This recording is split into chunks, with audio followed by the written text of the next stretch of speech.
In part 4 of this series on the verb dar, we're going to look at the line past. And as always with the line past, for each individual verb, we get a key sound that unlocks the entire tense. Now this key sound for dar in the line past is going to be daba, daba. Let's put it all on one slide so you can see how it connects together.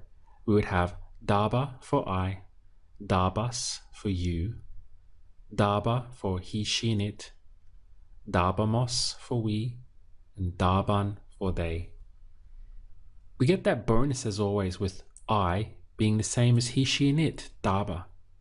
Then adding the S for you, dabas, or the N for they, daban. And here we have the mos sound in we, dabamos. So now this can mean, for example, let's just take this one for I, daba. So that can mean I gave or I was giving. But remember, I gave, it must be like a line in the past. Like, I gave her money every day. Or I gave her flowers every week. Something like that. It's a line in the past. But this tense also means wasing and wearing. So I was giving her, or he was giving me. Wasing and wearing, this tense also works for that. Just spend a few minutes running up and down the list, and then once you think you have it down, let's move on to a short drill. So we have daba, dabas, daba, dabamos, and daban. Whatever point of view you're doing for he or we or us, they, I, it always contains this daba sound. How would you express we gave as a line in the past? Dabamos. You gave. Dabas. I gave. Daba. They gave. Daban. It gave. Daba. What about I was giving it? Lo daba. I was giving it to her. Se lo daba.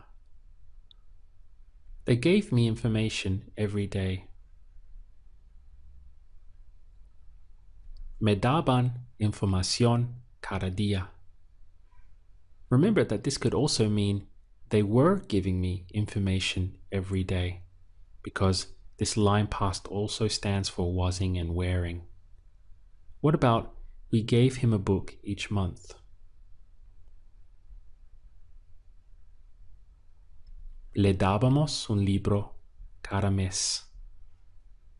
The word for flowers in Spanish is flores. Flores.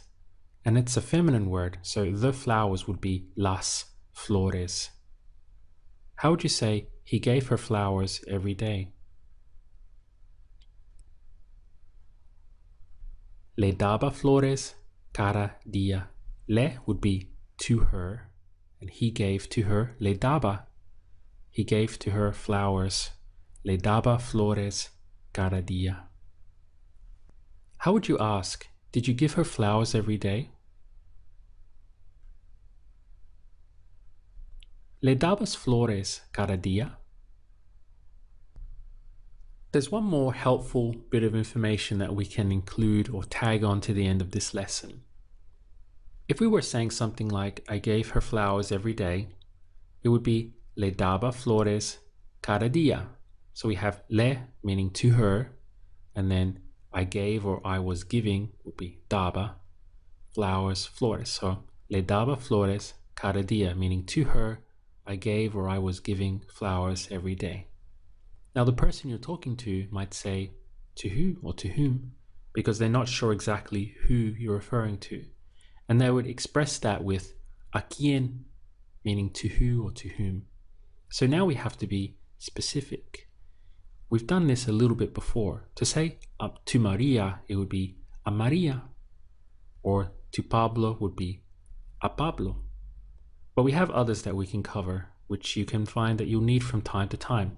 For example, to him would be a él. To her, a ella. To them, a ellos. To you, a ti. And to me would be a mí. So these are helpful little words because sometimes you might express something and the other person will say a quién because they're not sure exactly who you're talking to or who you're talking about with your sentence. So we have these words that can be very useful then. We have once more, to him, a él. To her, a ella. To them, a ellos. To you, a ti. To me, a mí.